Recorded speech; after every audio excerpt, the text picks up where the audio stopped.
Crushing the meta.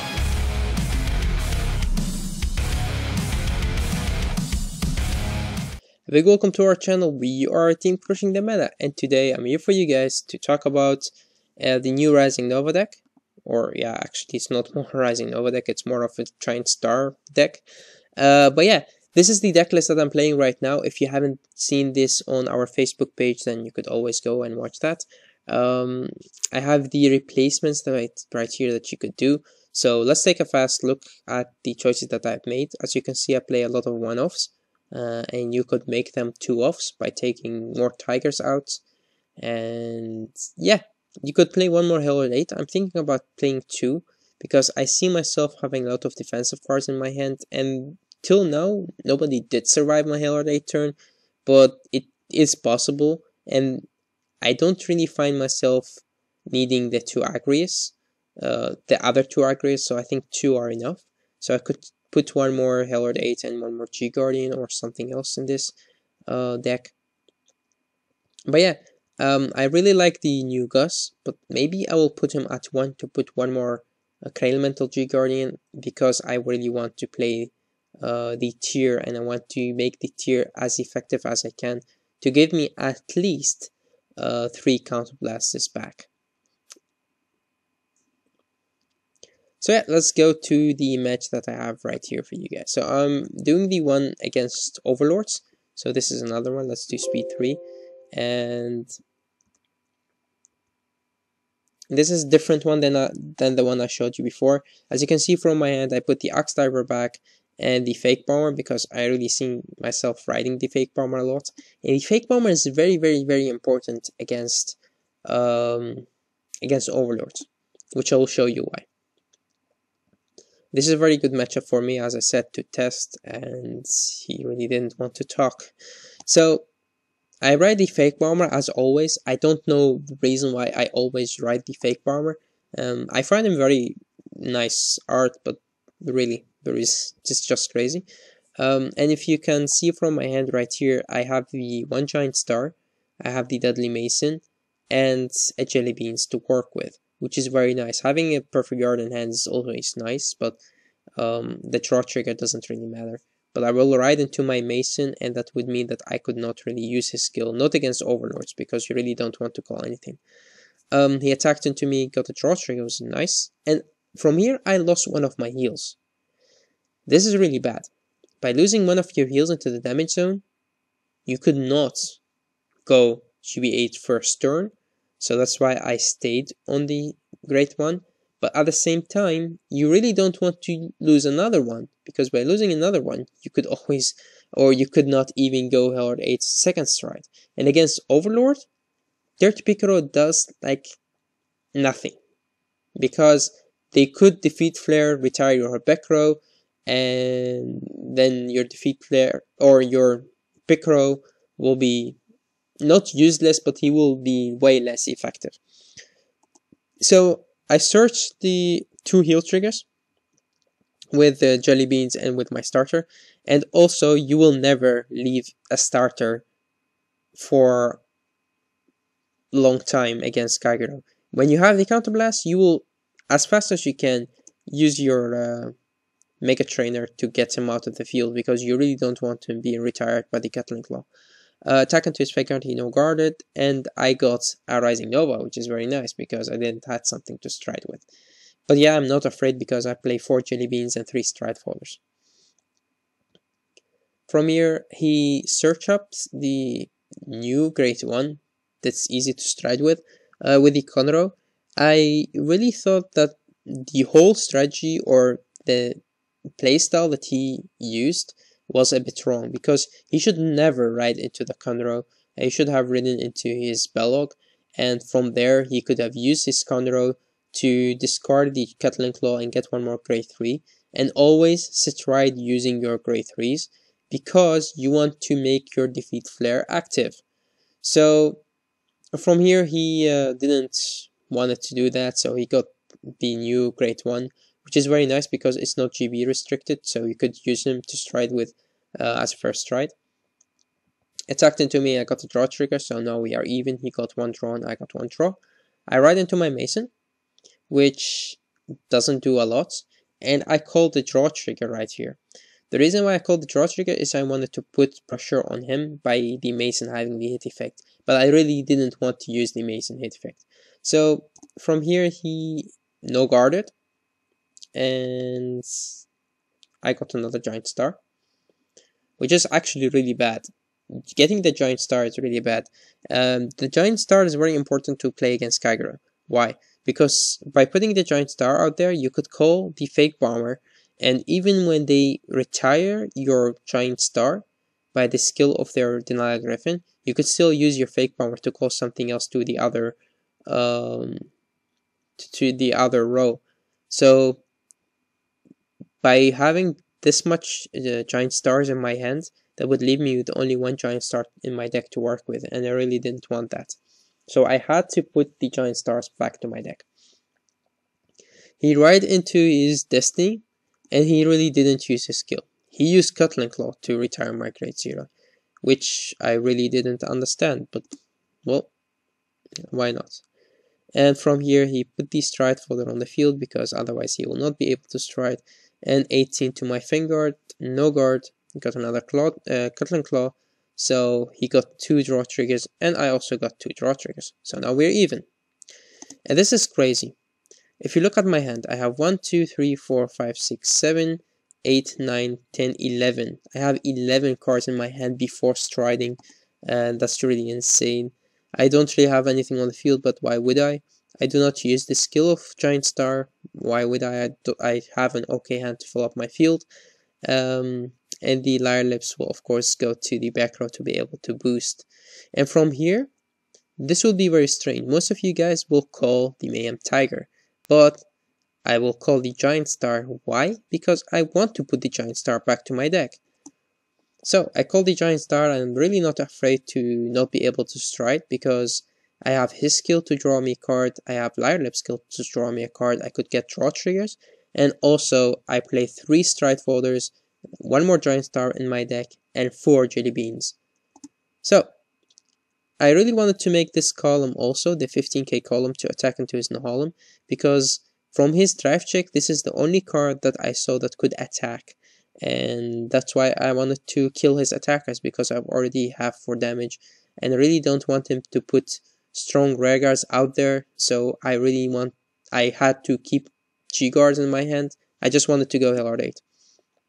So 15k to his Nahalem, it's an easy 10k guard for him, because he has a lot of the critical triggers in hand, but I didn't know about that because he had those from the start of the game.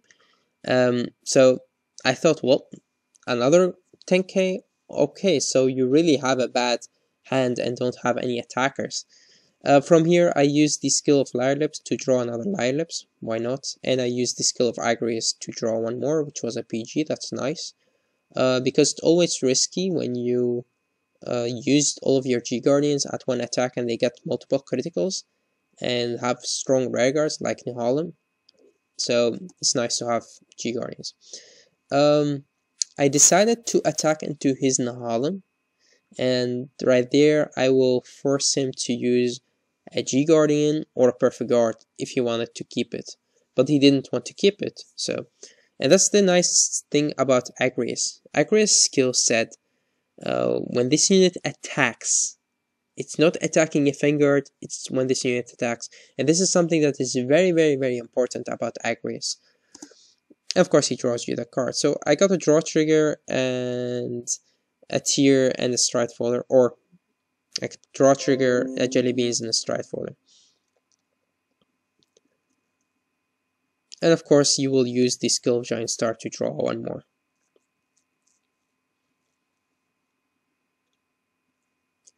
He used the skill of the Perch, which is a very, very good stride, but he didn't have GB1 yet.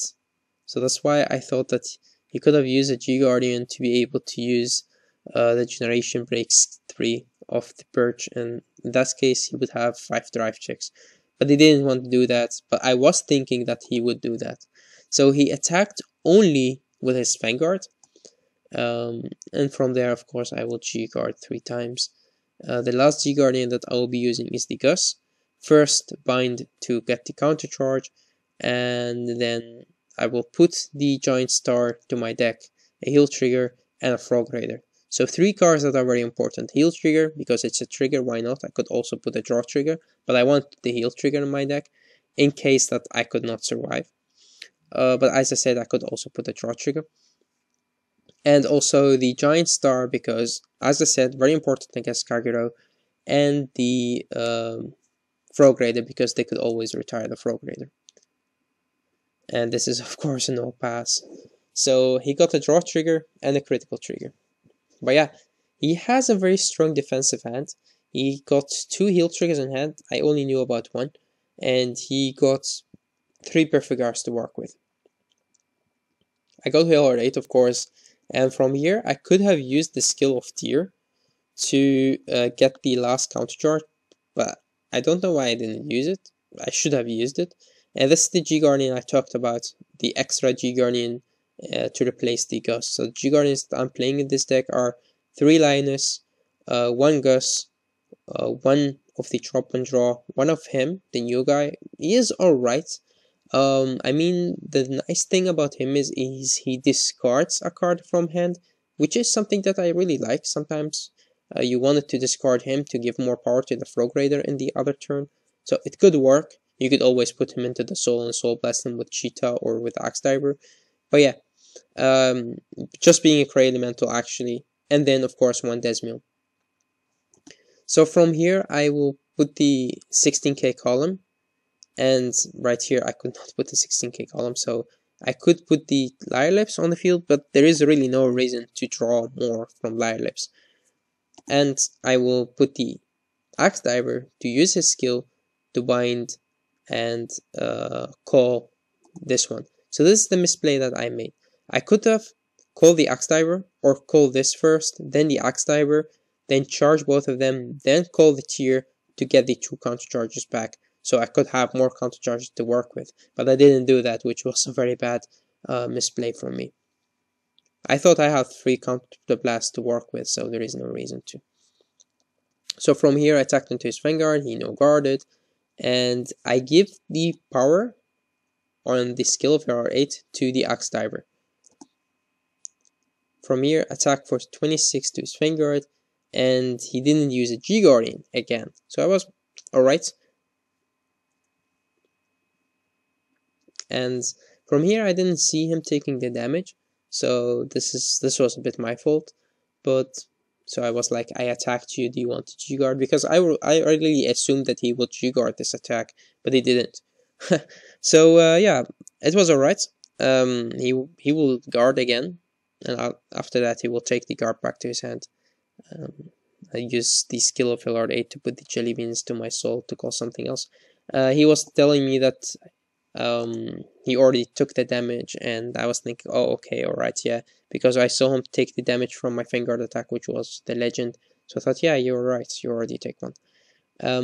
Get the Mayhem Tiger and use the Mayhem Tiger skill to make him, of course, charge, and to give him Overlord 8 skill. He used the Denali Griffin to get rid of my Mayhem Tiger. From here on, this was very risky. If this attack get Denali Griffin, then I do not lose anything, because I put one of the Hail skill on Axe Diver and the other Hail skill on the Cutting Brain. Why? Because you could always give the Hail charge, which Hail 8 skill, I call it Hail charge, to 3 of your units. You could never give it to 4 of your units. So that would mean that you could always play around your opponent having 3 G-Guards in hand.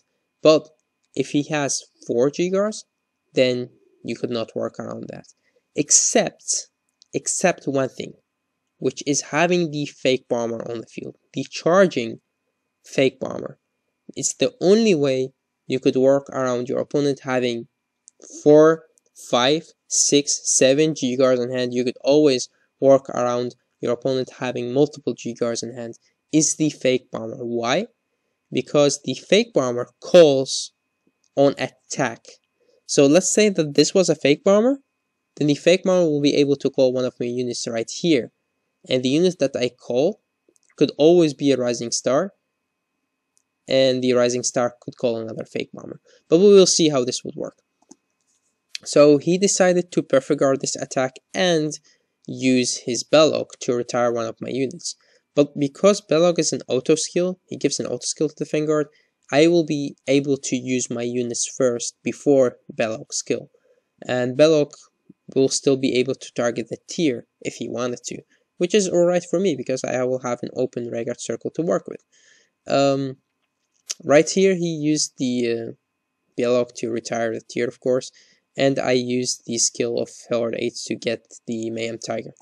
From here, I actually made one misplay, which is I could have put the Axe Diver back to my deck and call him out, and he will call my more unit because there is no reason to think that he has 3 G-Guards in hand. But in this situation, I went for the safe option to call the Frog Raider. But it was better to call the Fake Bomber, which the Fake Bomber could always give you the advantage working around 3 G-Guardians. But I assumed he didn't have the 3 G-Guardians. So yeah, I was telling him Mayhem Tiger skill could always retire the Guardians, so he was like, oh, okay, then I will G-Guard it. And he tried to be smart about using the new G-Guardian, so the Fighter Collection one, to retire the Frog Raider, but that could not work because the Frog Raider is not rested. So yeah, that doesn't work. He's not rest. He was okay with that. Then the Mayhem Tiger will go into the soul, give me one more unit to attack with. And from here, I was thinking, well, okay, I really didn't want to get the Nile Griffin. So call the Fake Bomber. And I think that I forgot to put one card from my hand to the soul for the Giant Star skill. So actually, I should have had only one card in hand. But yeah, he will never be able to survive all of these attacks. So I got the Mayhem Tiger, and then after that I will use the Fake Bomber skill to countercharge and get the Eliza out there, and the Eliza will be able to give me 2 attacks from Mayhem Tiger, which was of course enough to finish him off because he didn't have any cards left in hand, and that would mean he would never be able to have a G-Guardian. But actually the key to play around Kagero decks, because of the combo that they could do with the Denali Griffin and with the Fighter Collection G-Guardian to retire the whole column that you gave the Hellord 8 skill to. So if you use Hellord 8 to give both units the skill, they will be able to use these 2 G-Guardians to get rid of your whole field. Actually, the trick behind that is the Giant Star. The Giant Star will be able to call the Fake Bomber, and when you attack with this, the Fake Bomber will call something to the other column, which will make him needing more G-Guardians to work with. So let's say you have 3 attacking units on the field, or 2. So you have 1 Rearguard in the right column and 1 Rearguard in the left column, and you have a booster on the field. You attack first with the Hellord 8. If they don't have Defeat Flare, or even if they had Defeat Flare, then they would only be able to kill your booster. But let's say they don't have a Defeat Flare. You attack with your Vanguard into their Vanguard, and they will Perfect Guard or take this attack.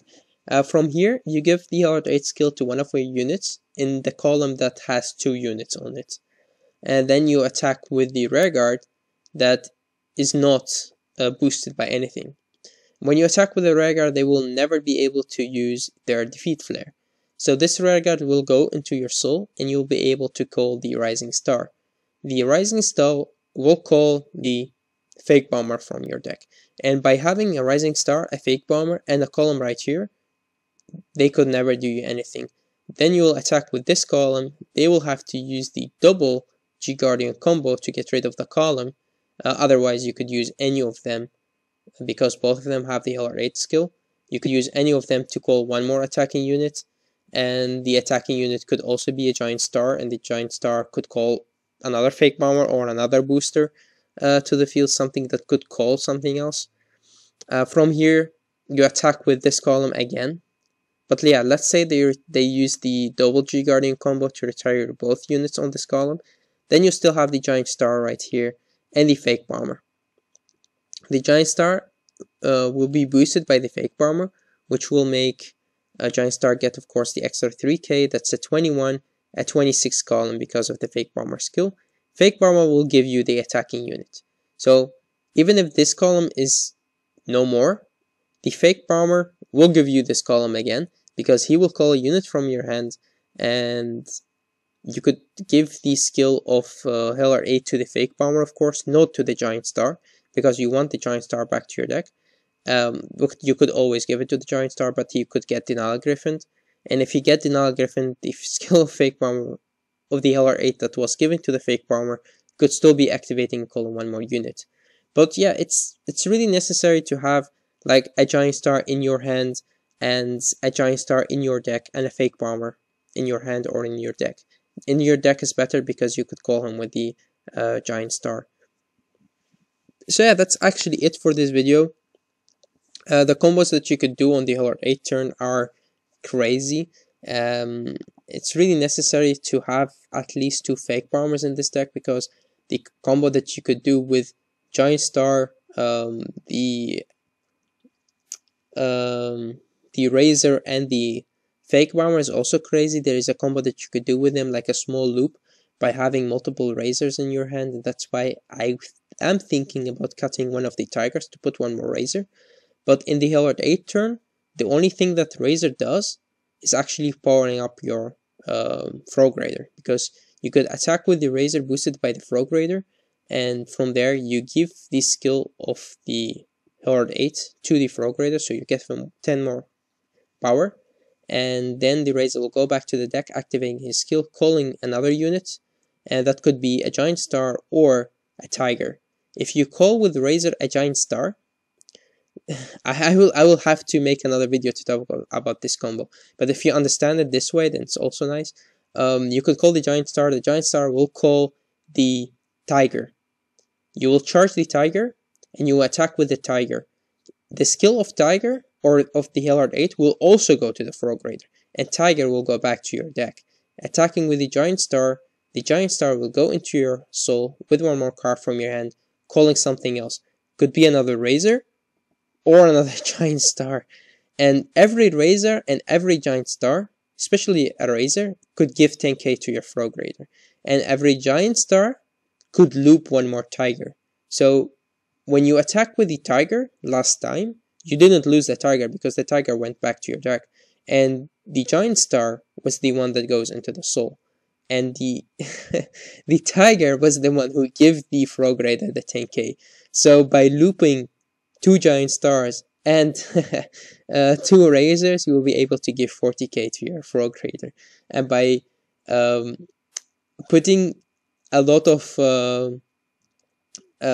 your PGs back to your soul using the skill of Heller 8. So you put all of your PGs to your soul, and if you didn't PG before that, if you have one more PG in your deck, that's really nice. You get out the tier, because one time you will have to attack with the Tiger. When you attack with the Tiger boosted by the Frog Raider, you don't boost him with the Frog Raider. You attack only with the Tiger for 19.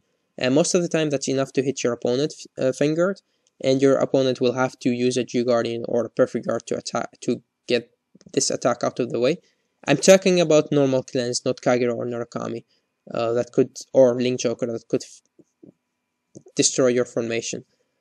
From there, you'll be able to get out the tier. The tier will Soul Blast the 2 or more, but normally you have at least 2 Perfect Guards in your hands and you will put them into your soul. So the tier will Soul Blast the 2, Cutting Brain, and then you attack with the tier boosted by the Frog Raider that you didn't boost the last attack with. And from there, the tier will go into the soul, and you will be able to get your Giant Star. The Giant Star will not go in front of the Frog Raider. The Giant Star will go the other way. Using Giant Star skill, you will call the Cutting Brain. The Cutting Brain, boosted by the Frog Raider, will go back to your deck, binding the two G-Guardians, the two Cutting Brains from your drop zone, giving your Frog Raider even more power. Well, there are a lot of combos you could do with this deck, and it's crazy. And these one-offs work perfectly. As I said, you could replace some of the cards.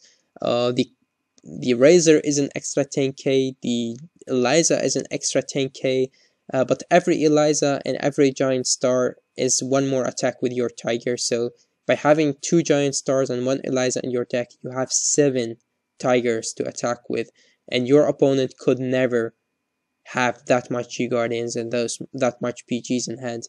And it's really nice to have the Lethal Forward because he has the hit pressure, especially in the Hellard 8 turn and the Agrius turn, but he is not as good as the Tiger. Believe me guys, this deck, or the way that I play the deck, leaving the Tiger at 4, putting the Eliza at 1, and you could always, if you have a Tiger in your hand, call it with the Fake Bomber. If you have Tiger in your drop zone or your Soul, put it back to your deck, and you will make a perfect 4 to 6 Tiger attacks in the Hellard 8 turn, and that will kill your opponent. That will destroy them. So yeah, thanks for watching guys. This was actually a longer video than I wanted it to be, but I really wanted to show you the match against Overlords, because the match that I showed you before was not good, not as good as this one, and I think that even this one my opponent could have played a little bit better by G-guarding first and having a better purge turn. But yeah, this was it for this video. Thanks guys for watching, until next time. Crushing the meta.